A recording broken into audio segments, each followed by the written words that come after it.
We're sitting here at one of the historical sites in the city of Inkster. This is 4336 William Street. And this house right here belonged to a man named Winfred Little. Winfred Little was one of the oldest brothers of Malcolm Little. And if you don't know who Malcolm Little is Malcolm X. So, and as the story goes, Winfred Little lived here at this home, and some more of the Little family lived here in Inkster as well. But when Malcolm went to prison while he was in Boston, Malcolm's parole date came up. So this had to be in 1952 when his parole came up. When Malcolm was released from prison, he went and lived with his sister in Boston. I think he stayed there for about a week or so, and then he transferred out here to 4336 William Street. So how he got here was, if you ever saw the movie Malcolm X with Denzel Washington, the one Spike Lee produced, you will see in the movie that when Malcolm got ready to, when he started learning about Islam, he had started writing letters to everybody. So during that time, how Malcolm became under investigation by the FBI was Malcolm had wrote a letter to the president during that time, and when the letter went to the president, the FBI flagged it as almost, I want to say, sort of like a terrorist kind of letter that he had wrote.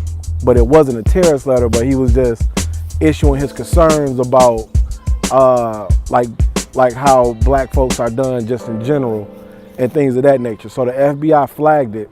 So that's how he went under investigation, and that's how this house was registered as his residence in 1952 when he came here. So if you pull up the FBI file on Malcolm X, it'll show the listing of 4336 being his residential address. So just basically growing up in Inkster as a little kid, you know, we all used to run around here and we used to ask, you know, why everybody call the place up here on Carlisle the Malcolm X Center. So we never figured it out. You know, we just kept running around like we going to ball at the Malcolm X. You know what I'm saying? So we wind up doing our research of all the people who lived in Inkster. And you have people like Hank Aaron, Alex Haley, Jones, Earl Jones that ran in the 1984 Olympics. Bronze medalist. He stays the first house on the corner right there. You have the Marvelettes. Oh man, I mean the list goes on and on of Don Barton, Woodrow Wilson from NASA. The list goes on about all the historical people that live here.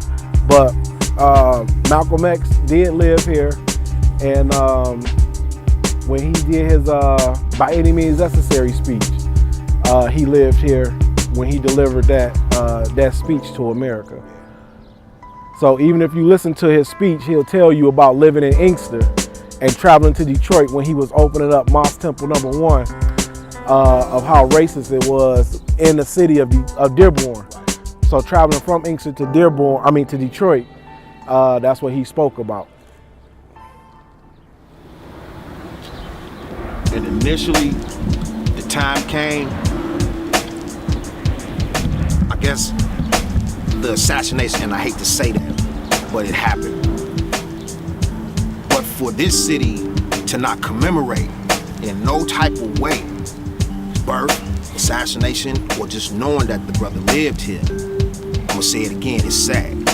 But now, it's like one of the best feelings that I can say I've had in years to live in Inkster, to be a part of a non-profit organization, which is Project We Hope, Dream, and Believe. The brother Aaron Sam's here. Back in 2012, the brothers was out doing a lot in the city, cutting grass, you know, just doing what community's supposed to do. And I just happened to put on Facebook, like, can we clean up the Malcolm X yard or the Malcolm X grass? Next thing you know, Aaron got so many people over here cutting grass, cutting down trees, debris, cleaning it around. Like, wait a minute. This is Inkster. This is what Inkster is supposed to be, a community, you know, not just far as religious beliefs, whether it's Islam or Christianity. Malcolm was about the people, unity, and us having our rights as people, you know? So when it's time to turn something into a historical site that's already been here, where were the people? But that's okay. We're here now.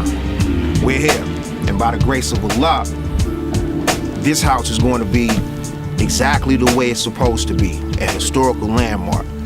Like I say, due to this brother right here, Aaron Sims, it probably wouldn't even happen.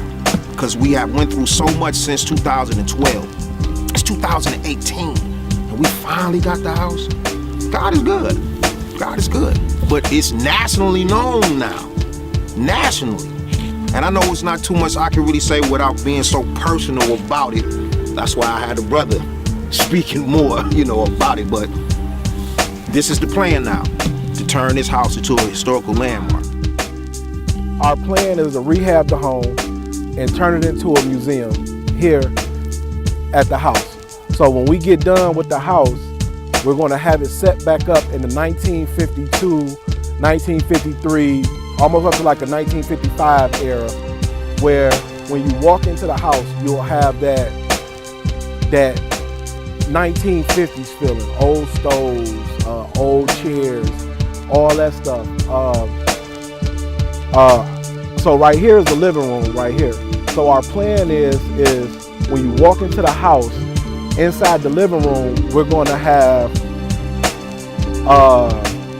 like books and bookshelves are going around the wall with couches and chairs in it. So if someone wanted to come over, you could walk into the house and sit there and like just break down and just read a book. This is the kitchen right here. So we're going to have the kitchen blocked off, almost like the Motown Museum. So when you walk in, you will just see the kitchen, and it'll have like all of the vintage stuff. It'll have a book on a vintage table to make it seem like Malcolm X was just reading a book or something like that. You had 2 bedrooms in the back. We're going to do those, and those we blocked off as well. We're going to leave the upstairs accessible. So when you go upstairs, it's like a opening room, and we're actually going to turn that part into the president of Project We Hope, Dream and Believe. That's going to be the office for the president of Project We Hope, Dream and Believe. Now, this area over here is still available, and we're about to purchase this area as well. So if we're talking about following the footsteps of Malcolm, then the whole thing is us uplifting our community. So what we're going to do in this area, we're going to purchase this area, and once this area is purchased, we're going to get proposals on what would it take for us to build a almost like a resource center. It's still in the making of it, if it's going to be a 1 level or a 2 level, but inside this resource center, it'll be classrooms, it'll be a meeting room, a conference room, a lounger area where we'll have like movie night and people come in and watch movies. So this would be our resource center, where anybody in the community that's going through something, we're going to have that information inside this building for you to be accessible to anything that needs to go on or anything that you may need. Then we found out that the property over here across the street is available as well. So what we want to do to that is we want to turn that into like a community garden area, where we set it up where families can come out, get them a plot and build and grow their own vegetables and things of that nature during the summertime for the winter. We have a guy who grows vegetables. He's going to come out and help with that process as well. So what we kind of want to do is take this whole area and just give it back to the people. We are a nonprofit organization, 501c3. I've been doing this, for over 20 something years. And one thing that I will say about doing this is that we have to learn how to give back to our own. So I'm doing this walkthrough for you to see the vision, and you can look us up, www.pwhdab.org. You can see the work that Project We Hope, Dream and Believe been doing. You could Google me, Aaron Sims, Inkster, and you will see that the work that I do is for no games. Being the president of the NAACP, over 18 cities fighting civil rights. So this ain't something that we asking you to give to and you not gonna get nothing back. Our track record is long, but as a community, I'm even gonna take it there, as black folks, we have to learn how to invest back into our own in order to get good results. And that's one thing that people didn't understand that Malcolm was talking about. Malcolm never hated the white people. Malcolm's anger was more towards us, ourselves, is to learn how to be self-sufficient and dependent on our own self and stop worrying about somebody else trying to help us or seeking help from somebody else. We had to seek help within our own, and that's what we're lacking right now as a race, as a community, and as everything. We're always looking for somebody else to bail us out. Well, the time is now. We have everything that we need, and we got the ball rolling. We had people volunteering to come cut trees down. Man, look, we need volunteers to help come clean the house out. We need volunteers to help start donating money to us. Or if you don't want to donate it to us, call us and ask us what kind of list we need, and you could go pick it up and bring it to us, just to let you know we not for no games. But this is it, man. This is it. If we don't start taking care of us, then you can forget about anybody else even wanting to help, trying to even be part of trying to help us out. So I see on Facebook everybody does a challenge. I got a challenge for everybody. We need $6,000. And like I said, we're a 501c3. We'll write you a receipt, all that. You can check us on the IRS 501c3 status. Our credentials is A1. The $6,000 goes towards having a historical landmark dropped here at the house. So the historical landmark alone, they're asking $4,500. $4,500 just for the historical landmark. $250 additional just to fill out the application to submit it for the historical landmark.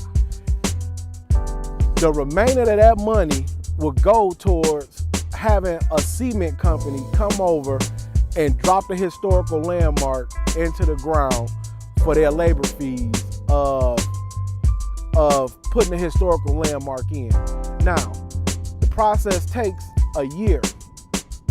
In this great city that we live in, with all the people who came from Inkster, all the people that came from Inkster, there's not one historical landmark in the city of Inkster. But you go to Garden City, right behind the old Kmart is the Henry Ford Summer House.